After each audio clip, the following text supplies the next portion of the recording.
US president Donald Trump అంటేనే victims అనమాట ప్రపంచవ్యాప్తంగా. ముఖ్యంగా ఇండియా, చైనాలు కూడా విక్టిమ్స్.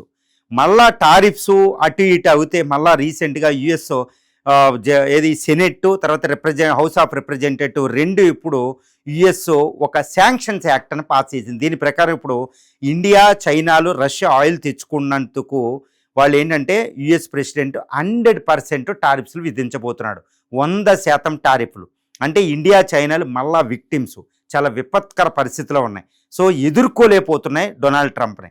కానీ ఇప్పుడు ఇక్కడ ఒక సంచలనమైన విషయం చెప్పారు. చెప్పింది మామూలు వ్యక్తి కాదు. ఎవరంటే బ్రిక్స్ అనే పదాన్ని మొట్టమొదటిగా 2001లో ఉపయోగించిన వ్యక్తి ఎకనామిస్టే మనకేంటంటే జిమ్ ఓ నీల్. ఈయనే ఇప్పుడు ఒక సంచలనమైన విషయాన్ని మనకు బయట పెట్టడం జరిగిందనమాట. ఈ జిమ్ ఓ నీల్ 2001లో బ్రిక్స్ అనే పదాన్ని కాయిన్ చేశాడు. బ్రిక్స్ అంటే బ్రెజిల్, రష్యా, ఇండియా, చైనా. ఇది బ్రిక్స్, సౌత్ ఆఫ్రికా ఇది ఏర్పడిపోతే ప్రపంచం అంతా వాళ్ళ చేతిలోకి వెళ్ళిపోద్దని చెప్పాడు. వెంటనే ఈ దేశాలు బ్రిక్స్ను కూడా ఏర్పాటు చేసుకున్నాయి. 2009 నుంచి ఆయన జిమ్ ఓ నీల్ చెప్పినట్టే బ్రిక్స్ ఏర్పడిపోయింది. ఇప్పుడు ఈ జిమ్ ఓ నీలే ఒక అతిపెద్ద సంచలనమైన విషయాన్ని చెప్పాడు. అదేంటంటే డొనాల్డ్ ట్రంప్ ముఖ్యంగా అమెరికాని ఈ ఇండియా, చైనాలు తలుసుకుంటే ఆ ట్రంప్స్ని నాశనం చేయొచ్చు, ట్రంప్ టారిఫ్ని అమెరికాయే నాశనం అవుద్ది అన్నట్టు మాట్లాడాడు. మరి ఇప్పుడు ఇండియా, చైనాలు కలిస్తే అమెరికా ట్రంప్ భూతాన్ని భూమి మీద నుంచి విసిరేయచ్చు అన్నట్టు ఈ జిమ్ ఓ నీల్ మాట్లాడాడండి. మరి దీని ప్రకారం ఇండియా, చైనాలు మళ్ళీ చేస్తున్నాయంటే ఎస్ అండి. సెప్టెంబర్ 12, 13వ తారీఖుల్లో చైనా అధ్యక్షుడు జీ జిన్పింగ్ భారతదేశం వస్తున్నారు. ఈ భారతదేశం వచ్చినప్పుడు భారత ప్రధాని నరేంద్ర మోడీ గారికి జీ జిన్పింగ్ మధ్య ఒక ద్వైపాక్షిక సమావేశం జరిగిపోతుంది. అది కూడా బ్రిక్స్ సమ్మిట్లో భాగంగా న్యూఢిల్లీలో 18వ బ్రిక్స్ సమ్మిట్లో. సో జీ జిన్పింగ్, ఇండియా ప్రధాని నరేంద్ర మోడీ గారు ఇప్పుడు జిమ్ ఓ నీల్ చెప్పినట్టు కొన్ని చర్యలు తీసుకుంటే ఇక అమెరికా టారిఫ్లు ప్రపంచం మీద ఎవరి మీద కూడా ఇర్రెలవెంట్ అయిపోతే పని చేయవంట. ఏం చేయాలంటే ఈ ట్రేడ్ని ఇంకా వాళ్ళు ఎక్కువ చేసుకోవాలి. భారత, చైనాల మధ్య ట్రేడ్ విస్తృతం చేసేయాలి. తర్వాత ఇండియా, చైనాలు ప్రపంచ ట్రేడ్కి సంబంధించి కొన్ని చర్యలు తీసుకోవాలి, ఈ సప్లై చైన్కి సంబంధించి. కాబట్టి ఎటువంటి రెస్ట్రిక్షన్స్ ఉండకూడదు, ఎక్కువ ట్రేడ్ ఓపెన్ చేసుకోవాలి.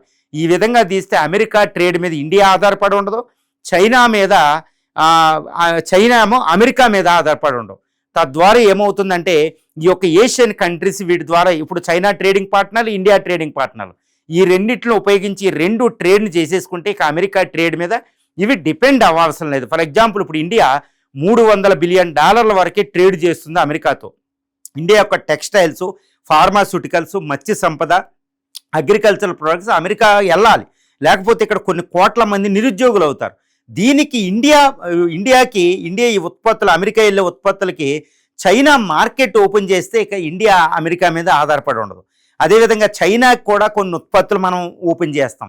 తద్వారా అమెరికా టారిఫ్ల మీద మనం ఆధారపడం. ఇక అమెరికా టారిఫ్ అనేది నల్లిఫై అయిపోతే ఇర్రెలవెంట్ అయిపోతుంది. ఇది జిమ్ ఓ నీల్ చెప్పిందనమాట. ఇప్పుడు జిమ్ ఓ నీల్ చెప్పిన ఆర్థిక సూత్రం ఒకప్పుడు గోల్డ్మ్యాన్ సాచ్ ఎకనామిస్ట్ అయినా ఆయన చెప్పినట్టే బ్రిక్స్ అవతరించింది. ఇప్పుడు ఆయన చెప్పినట్టే ఇండియా, చైనాలు అమెరికా టారిఫ్లకు వ్యతిరేకంగా స్టెప్స్ తీసుకుంటే వాణిజ్యపరంగా ఇక అమెరికా ఆధిపత్యం సర్వనాశనం అయిపోద్ది. అదే బ్రిక్స్ కరెన్సీ కూడా వచ్చేసిందంటే ఇప్పుడు ఈ సమ్మిట్లో ఇంకా తిరుగు లేకుండా అమెరికా పతనాన్ని శాసించినట్టే. కాబట్టి మరి ఇండియా, చైనాలు కలుస్తాయంటే తప్పకుండా కలుస్తాయి. ఎందుకంటే ఇండియా, చైనాలు ఉమ్మడి శత్రువుని ఎదుర్కొంటున్న అమెరికా ఎకనామికల్గా. కాబట్టి ఇండియా, చైనాలు కలుస్తాయి, తప్పకుండా కలిసి తీరుస్తాయి. కాబట్టి జిమ్ ఓ నీళ్ళు అనుకున్న అమెరికా పతనం, అమెరికా డాలర్ పతనం అది బ్రిక్స్ చేతులు అన్నది ఇప్పుడు నిజం అవబోతుంది. ఇది సెప్టెంబర్ 12, 13 తారీఖుల్లో ఈ జిమ్ ఓ నీల్ కళ ఈ న్యూఢిల్లీలో పరిపూర్ణం అవబోతుంది.